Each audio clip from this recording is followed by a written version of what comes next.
When Martin Luther King first came to Chicago, the Chicago Commission on Human Relations asked me to go out to Marquette Park to monitor for them a march that was taking place, an open housing march. Well, it was clear before that where we stood. We had certainly met with Dr. King. It was known that I was sympathetic to open housing and that our Jewish Council on Urban Affairs was interested in open housing. But I decided I would help the Chicago Commission on Human Relations that day and go out to Marquette Park. I took my 12-year-old son with me. We sat by the curb. The marchers came past, Martin Luther King and hundreds of his followers. And people on the sidewalk started throwing rocks and hurling epithets at the marchers. Something happened. I got up, my son and I holding hands, and we walked into the middle of the street and started marching with Dr. King. Something happened at that moment that said, you can't be an observer. You've got to be a participant. You've got to go across the street. And that's what I did. One of the things that makes me not only Jewish but a rabbi is that I feel people have to, at times in their lives, do things that are beyond their own self-interest. Do things that envision what is right and what is wrong. You know, it's very easy to say, I'm a good person and do the things that are easy and convenient for me to do and feel comfortable doing that. It's much more difficult for me to say, or for any person to say, these are not easy things for me to do.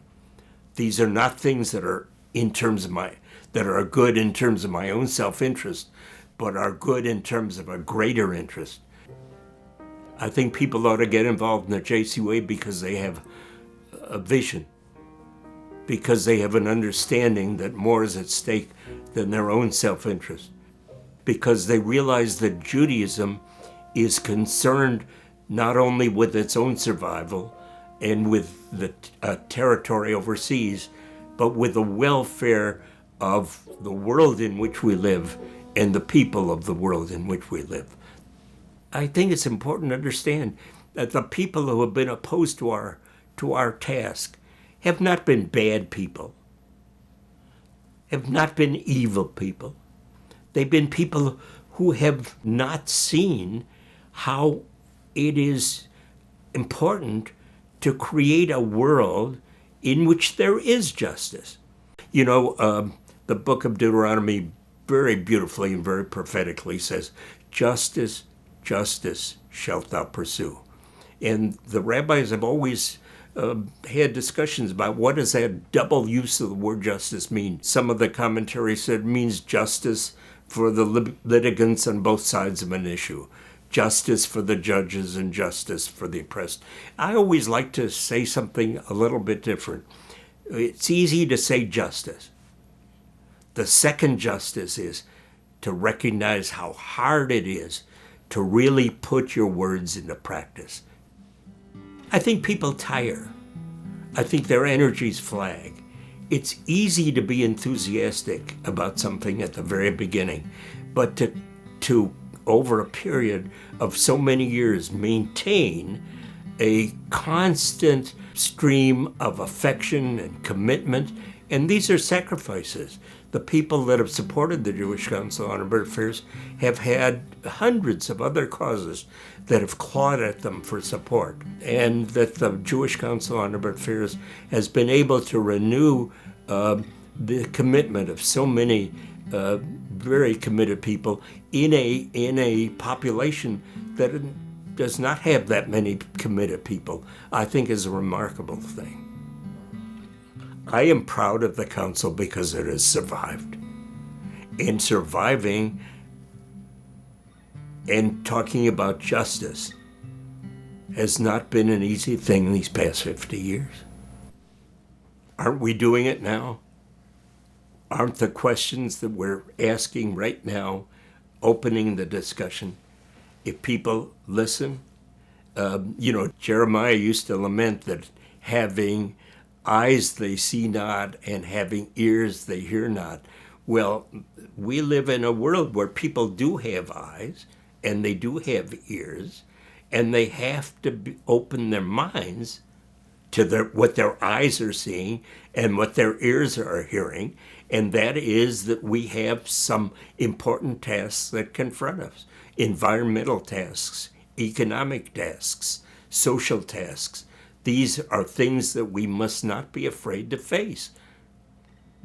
So many people tell me that they've dealt with these problems and become paralyzed because they don't have the answers. Well, the important thing is we try to find answers. That's what our Jewish Council on Urban Affairs has been doing. It's never that simple. It's never an easy thing. But what you do is you wrestle through the moral issues. That's what you do. And then that's what the meaning of justice is.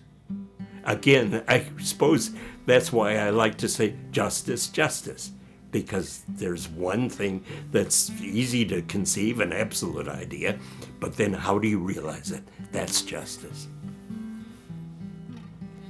I was talking to somebody the other day about marching in Selma, Alabama with Martin Luther King. And in truth, the historic things, the things that people regard as historic things, are a very minor part of what you're really about. Selma, Alabama was a day or two of our lives. It wasn't 50 years of our lives. Any particular incident that lasts a day or two is hardly descriptive of the sum total of the really vital things we do to help people. I mean, Selma was dramatic. It was a flare.